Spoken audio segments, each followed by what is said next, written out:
ओम नमः सिद्धेभ्यः। नमो अरिहन्ताणं।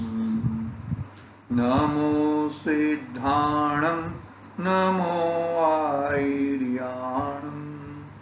नमो वज्रायाणं। नमो लोहे सवसाहूणम्। ओंकारं बिंदु संयुक्तं नित्यं ध्यायन्ति योगिनः। कामदं मोक्षदं चैव ओंकाराय नमो नमः। अविरलशब्दगणोदप्रक्षालति सकलमूलकलङ्का। मुनिविरूया इति वा सरस्वती हरन्तु नो दुरितान्। अज्ञानतिमिरान्ध्यान् ज्ञानञ्जनशलाकया चक्षुरुन्मिलितं येन तस्मै श्रीगुरुवे नमः। श्रीपरं गुरुवे नमः। परम्पराचार्य गुरुवे नमः। सकलकलशकलुषविध्वंसकं श्रेयांसां परिवर्धकं धर्मसंबन्धकं भव्यजीवन प्रतिबोधकारकं पुण्यप्रकाशकं पापप्रणाशकम् इदं शास्त्रं श्रीसमाधितन्त्रनामधेय। अस्य मूलग्रन्थकर्ता श्रीसर्वज्ञदेवाय दूरस्थग्रन्थकर्ता श्रीगणधरदेवाय प्रतिगणधरदेवाय वचनानुसार आचार्य श्री पूज्यपाद स्वामी विचलित टीका विचलित श्री प्रभाचंद्राचार्य देव विचलित श्रोतार सावधानतया शृण्वन्तु। मंगलम भगवान वीरो मंगलम गौतमो गणी मंगलम कुंद कुंदार्यो जैन धर्मोस्तु मंगलम। सर्वमंगल्यं मंगल्यं सर्वकल्याणकारकं प्रधानं सर्वधर्मानं जैनं जयतु शासनम्। येनात्मबोधया तात्मेव परत्वे नेव चापरम् अक्षयानन्दबोधाय तस्मै सिद्धात्मे नमः। तस्मै सिद्धात्मने नमः। चेतीले चेतन चेत्या विना केम चालसे।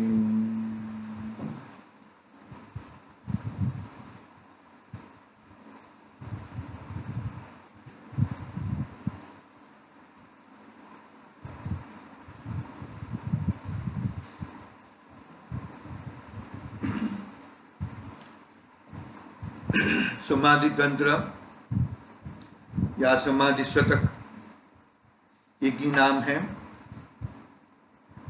आचार्य पूज्यपाद स्वामी रचित और आचार्य प्रभाचंद्र देव द्वारा टीका रचित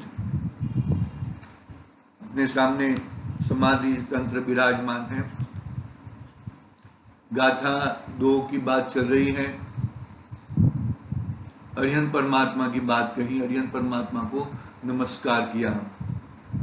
क्यों अरिहंत परमात्मा को नमस्कार किया? कि वो अरिहंत परमात्मा की वाणी हितोपदेशी है। भारती कहाँ, वाणी कहाँ, वहां पे सुगत शब्द कल आया था। सुगत शब्द सु यानी कि सुज्ञान, गत यानी कि ज्ञान, सुगत जिसका सम्यक ज्ञान प्राप्त हो गया हो। सम्यक ज्ञान का फूल केवल ज्ञान है, तो केवल ज्ञानी भी सुगत है। और अल्प ज्ञानी यानी कि जिनको सम्यक दर्शन या सम्यक ज्ञान की प्राप्ति हुई है। ज्ञान परिपूर्ण नहीं हुआ है, लेकिन ज्ञान सम्यक हो गया है, वो भी सुगत है। वो बात अपनी कल हुई थी। मैं गुरुदेव के माध्यम से जरा पढ़ता हूं तो अपना वो क्लियर हो जाएगा कि जो बात हुई थी वो बात सही है कि नहीं है। देखो, सुगत को बुद्ध कहते हैं। यहां सुगत इन्हें कहते हैं कि सुगत श्रेष्ठ है। गत अर्थात ज्ञान जिनका जिनका ज्ञान श्रेष्ठ हो गया है। सुगत आहा जिन्हें केवल ज्ञान श्रेष्ठ है उसे वे प्राप्त हुए हैं, इसीलिए उन्हें सुगत कहते हैं। बुद्ध को सुगत कहते हैं। बुद्ध यानी कि गौतम बुद्ध की बात नहीं है यहाँ पर, बुद्ध यानी कि ज्ञानी, बुद्ध यानी कि ज्ञानी। वह तो क्षणिकवादी मिथ्या दृष्टि है। समझ में? सुगत को बुद्ध की बात कही ना, वह तो क्षणिकवादी मिथ्या दृष्टि है। सुगत को श्रेष्ठ है। गत अर्थात ज्ञान जिनका अथवा जो भले प्रकार अपुनरावर्तीय गति को प्राप्त हुए हैं। भली भांति गत अर्थात मोक्ष दशा की पर्याय को प्राप्त हुए हैं। अरिहंत केवल ज्ञान को प्राप्त हुए, वह मोक्ष दशा है। और सर्वज्ञ पद जो प्राप्त हुआ है वह भी मोक्ष दशा है, उसे सुगत कहा जाता है। बरोबर है, मतलब क्लियर कर दिया कि सुगत यानी कि श्रेष्ठ ज्ञान। अल्प ज्ञान को सुगत नहीं कहेंगे, केवल ज्ञान को ही सुगत कहेंगे। सम्यक ज्ञान है, बात सही है, लेकिन फिर भी यहां पर तो सीधा जो श्रेष्ठ ज्ञान है यानी कि संपूर्ण ज्ञान है उसे सुगत कहेंगे। थोड़ी है मिस्टेक, मतलब वो जो है वो है भाई सुगत यानी कि सम्यक ज्ञान है। उस सम्यक ज्ञान को आगे कहा था भाव मोक्ष कहा था, बराबर है। तो दृष्टि मोक्ष, भाव मोक्ष यानी कि दृष्टि मोक्ष। तो चतुर्थ गुण स्थानवर्ती जीव और पांचवें छठे पांचवा चौथा गुण स्थान, पांचवा गुण स्थान, छठा गुण, सातवां गुण स्थान, उनको दृष्टि मोक्ष हो गया है, भाव मोक्ष हो गया है। फिर सातवें गुण स्थान से आगे बढ़ते हैं तो श्रेणी चढ़ते हैं, तो श्रेणी चढ़ते हैं तो फिर वो तो पूर्ण करके ही पूर्ण कर ही देते हैं, और कोई 11वें गुण स्थान से वापिस भी आ सकता है। 12वें गुण स्थान में वितरागता प्रकट करके केवल सम्य सर्वज्ञता यानी कि पूर्ण ज्ञान, केवल ज्ञान की प्राप्ति होती है। कोई प्रॉब्लम नहीं है इसके अंदर, एवरीथिंग ओके, बराबर। आगे पढ़ते हैं। हाँ, भावार्थ पढ़ना है अभी अपने को, हमें डायरेक्ट सीधा।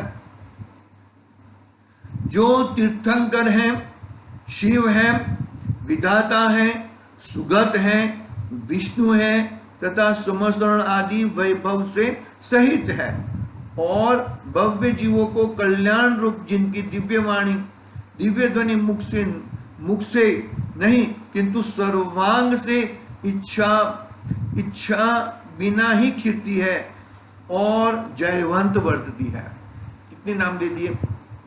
तीर्थंकर है, शिव है, विधाता है, सुगत है, विष्णु है तथा समोसरण आदि वैभव सहित है, और भव्य जीवों को कल्याण रूप जिनकी दिव्य वाणी, दिव्य ध्वनि मुख से नहीं किंतु सर्वांग से इच्छा बिना खिरती है और जयवंत वर्तती है। जयवंत वर्तती है मतलब भव्य जीवों को तारणहारी है। भव्य आगे आता ना, अभ्युद्धारक यानी कि सकल लोग को अभ्युद्धारक यानी तारणहारा है, तारणहारी वाणी है वो। इसके लिए पंच परमिष्ट में पहले अरिहंत परमात्मा को स्थान मिला। बाकी उत्कृष्ट पद तो सिद्ध परमात्मा है, निकल परमात्मा, सर्व सिद्ध परमात्मा, लेकिन अरिहंत परमात्मा को इसके कारण स्थान मिला भैया। आगे उन सशरीरी शुद्धात्मा को अर्थात जीवन मुक्त अरिहंत परमात्मा को यहाँ नमस्कार किया है। यह भी मांगलिक श्लोक है। उसमें ग्रंथकार ने श्री अरिहंत परमात्मा और उनकी दिव्य ध्वनि को नमस्कार किया है। किसको नमस्कार किया है? अरिहंत परमात्मा को और उनकी वाणी को नमस्कार किया है। श्री अरिहंत देव कैसे हैं कि तालु ओष्ठ आदि की क्रिया रहित और इच्छा रहित उनकी वाणी जयवंत वर्तती है। वे तीर्थ के कर्ता हैं, अर्थात जीवों को मोक्ष मार्ग बतलाने वाले हैं। हितोपदेशी है। मोह के अभाव के कारण उनके सभी प्रकार की इच्छा शेष नहीं रही, अर्थात वे वितरागी हैं, और ज्ञानावरण आदि 4 कर्मों का नाश होने से उन्हें अरहंत ज्ञानादि गुण प्रकट हुए हैं, अर्थात वे सर्वज्ञ हैं। समझ में आई बात? ये बात अपनी डिस्कस हो चुकी है, पढ़ लेता हूं मैं सिर्फ। क्या कहा देखो, वो तो बात हो गई कि सर्वांग से वाणी निकलती है, बराबर है। भव्य जीवों को मोक्ष मार्ग बतलाने वाली है, तीर्थ के करता है, जीवों को मोक्ष मार्ग बताने वाले हैं, हितोपदेशी है, और मोह के अभाव के कारण किसी भी प्रकार की इच्छा शेष नहीं है। मोहनीय कर्म, मोह दर्शन मोहनीय और चारित्र मोहनीय दोनों का नाश हो चुका है। चारित्र गुण संपूर्णपणे प्रकट हो चुका है। ज्ञानावरण आदि, ज्ञानावरणीय, दर्शनावरणीय, अंतराय और मोहनीय चारों प्रकार के घातिया कर्म का नाश हो चुका है और अनंत चतुष्टय प्रकट हो चुका है। अनंत ज्ञान आदि गुण प्रकट हुए हैं, अर्थात वे सर्वज्ञ है। सर्वज्ञ सभी जानते हैं, सभी कुछ जानते हैं, सभी कुछ जानना पड़ता है क्या? उनकी ड्यूटी है क्या? अरे सभी चीज जानने में आ जाती है। ज्ञान इतना क्लियर हो गया है, ज्ञान इतना जरा भी आवरण बिगड़ का हो गया है। दर्पण के सामने सभी चीज झलकती है। दर्पण की ड्यूटी नहीं है कि मुझे उसको झलकाना है, उसका जो सामने आएगा वो तो सामने आएगा तब झलकेगा। लेकिन यहाँ पर तो वो तो उपमा दी है, यानी कि दृष्टांत तो एक देश होता है। यहाँ पे तो सभी चीज, भूत वर्तमान भविष्य, भूत का भी वर्तमान भविष्य और भूत, वर्तमान भविष्य, वर्तमान का भी भविष्य और भूत, और भविष्य का भी भूत, मतलब तीनों काल, बराबर, और तीनों क्षेत्र, उद्व, मध्य और अधो। अनंत ज्ञानी हो गए ना, अनंत ज्ञानियों का ज्ञान, आने वाले अनंत तीर्थंकर भगवान, आने वाले अनंत केवलियों का ज्ञान हो गए हैं वो, और हो रहे हैं वो, उनका सबका ज्ञान उनको होता है। मतलब एक सोचो, एक केवल ज्ञान में अनंत ज्ञान क्यों दिखते हैं? क्योंकि वो अनंत को जानते हैं। अनंत को जानते हैं तो अनंत कैसे रहा? अरे अनंत को अनंत रूप से जानते हैं, अनंत को संख्या रूप से जानते नहीं है, अनंत को अनंत रूप से जानते हैं। ऐसे सर्वज्ञ भगवान है। अनंत को ऐसा, अनंत को गिन ले ऐसा नहीं है। अनंत है तो अनंत को अनंत रूप ही जानेंगे। बात समझ में आई? बात असंख्यात को असंख्यात, संख्यात को जान लेते हैं। हमें तो संख्यात को भी जानने के लिए कैलकुलेटर, कंप्यूटर की जरूरत पड़ेगी। असंख्यात भी कंप्यूटर में नहीं आएगा, संख्यात भी नहीं आएगा। संख्यात ज्ञान देखो, मानो कि मनुष्य की संख्या प्रमाण कितनी? 29 अंक प्रमाण कहा ना, कितना का? 29 अंक प्रमाण। 29 अंक प्रमाण नहीं आएगा इसमें। संख्या है ना, मनुष्यों की संख्या, जो डायदीप संबंधी मनुष्य जो रहते हैं उनकी संख्या कितनी है? 29 अंक प्रमाण। 29 अंक प्रमाण से बढ़ती भी नहीं है, और 29 अंक प्रमाण से 28 अंक नहीं हो जाएंगे। वो 1 0 0 0 करके 29 जीरो लगा दो, बराबर, और 9 9 9 9 करके 29 9 लगा दो। 29 की 30 भी नहीं होएगी, और 29 की 28 भी नहीं होएगी। ऐसी ही है। लेकिन वो अंक तुम्हारे कैलकुलेटर कंप्यूटर में नहीं आएगा, नहीं आ सकते हैं। देखो क्या हुआ, सर्वज्ञ कैसे है कि सभी चीजों को जानते हैं, हर चीजों को जानते हैं वो। आगे, तथा वे शिव हैं, धाता हैं, सुगत हैं, विष्णु है, जिन है और सकल आत्मा है, ये सब उनके गुणवाचक नाम है। बराबर। सुगत को हमने परिभाषित कर दिया, सु यानी कि सम्यक ज्ञान, सु यानी कि श्रेष्ठ भी ले सकते हैं, श्रेष्ठ ज्ञान, श्रेष्ठ ज्ञान, पूर्ण ज्ञान जिसको प्रकट हो गया, ऐसे केवल ज्ञान भगवान को सुगत कहते हैं। हमने कल और परसों जो सुगत की जो थोड़ी परिभाषा की वो ठीक है, भाव मोक्ष कह दिया ना, वो हिसाब से दृष्टि मोक्ष कह दिया, भाव मोक्ष के हिसाब से, वो भी कोई ऐसा प्रॉब्लमेटिकल नहीं है। यदि कुछ प्रॉब्लम है तो बताना, आगे उसका खुलासा भी करेंगे। भगवान की वाणी कैसी है, अभी भावार्थ में प्रश्न किया, भगवान की वाणी कैसी है कि वह दिव्य वाणी है। कैसी है? दिव्य वाणी है, जो भगवान के सर्वांग से बिना उच्छ्वास से छूटती है, सर्व प्राणियों की हित रूप और निरक्षरी है। सर्व प्राणियों की हित रूप और निरक्षरी है, अक्षर के बिना की है, अक्षर वाली नहीं है, वो तावले से और होठों से हिलती नहीं है। हम जो बोलते हैं उस तरह उनको बोलना नहीं पड़ता भाई। वो दिव्य पुण्य है, अक्षय पुण्य, मतलब देखो पुण्य से कार्य नहीं होता है, लेकिन ये लब्धि है, नवलब्धि होती है ना, भगवान को नवलब्धि प्रकट होती है। तो ये समस्रण की, समझ लो लब्धि अलग चीज है और समस्रण की व्यवस्था अलग चीज है।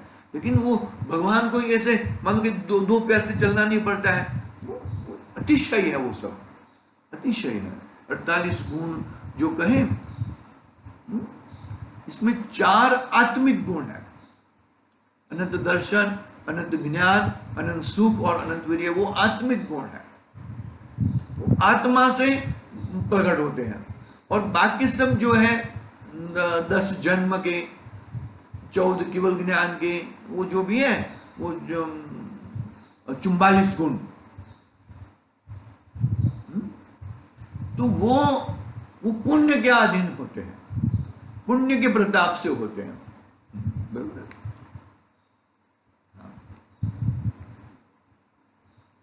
हाँ बरोबर है। कुछ प्रश्न है तो बताना, तो देख लेंगे हम। तथा भगवान की दिव्य वाणी, जो भगवान की दिव्य वाणी को देव, मनुष्य, तिर्यंच आदि सर्व जीव अपनी अपनी भाषा, अपनी अपनी भाषा में अपने ज्ञान की योग्यता अनुसार समझते हैं। उस निरक्षर ध्वनि को ओमकार ध्वनि कहते हैं।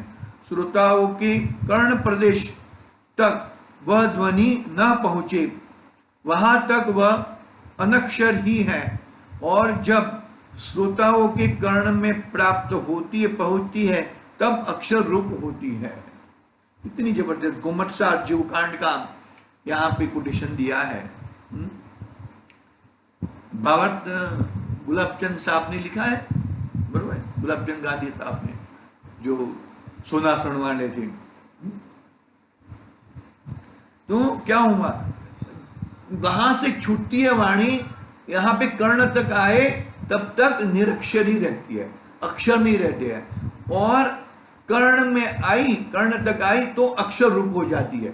तुम्हारा क्या संशय है, तुम्हारा क्या प्रश्न है, तुम्हारा क्या है, तो सभी का समाधान हो जाता है। कोई भी संशय के सहित जाता बाहर निकलता नहीं है। लेकिन वहां तक पहुंचना बहुत भव्य जीव होते हैं, ऐसे ऐसे पहुंच नहीं पाते भैया। आगे, जैसे सूर्य की ऐसी इच्छा नहीं है कि मैं मार्ग को प्रकाशूं, परंतु स्वाभाविक ही उसकी किरणें फैलती है। स्वयं प्रकाश रूप है और प्रकाश फैलाता है। ज्ञान को भी प्रकाश के रूप से, प्रकाश शक्ति गई ना, प्रकाश शक्ति, तो वो जैसे सूर्य स्वयं मार्ग को प्रकाशित करता है। सूर्य को ऐसा नहीं है कि मैं उसको न प्रकाशूं, हाँ? मैं मार्ग मार्ग प्रकाशु, मैं ये मार्ग ये न प्रकाशु, ऐसा उनका रहता नहीं है। हाँ, जिसमें मार्ग का प्रकाशन होता है, उसी प्रकार श्री वितराग केवल भगवान की ऐसी इच्छा नहीं है कि हम मोक्ष मार्ग को प्रकाशित करें, परंतु स्वाभाविक रूप से ही अघाती कर्म के उदय से शरीर रूप उद्गल दिव्य ध्वनि परिणमती है, जिससे मोक्ष मार्ग का प्रकाशन सहज होता है। करना नहीं पड़ता है उन्हें, मोक्ष मार्ग है ऐसा बताना नहीं पड़ता है, ऑटोमेटिक सर्वांग से। वो मानो कि महावीर भगवान की 66 दिन तक वाणी नहीं खिली, बरोबर है। तो वो ऐसा नहीं है, मतलब वो वाणी झेलने की शक्ति किसी में नहीं थी, बरोबर है। वाणी भी झेलने की शक्ति होनी चाहिए ना, बरोबर है।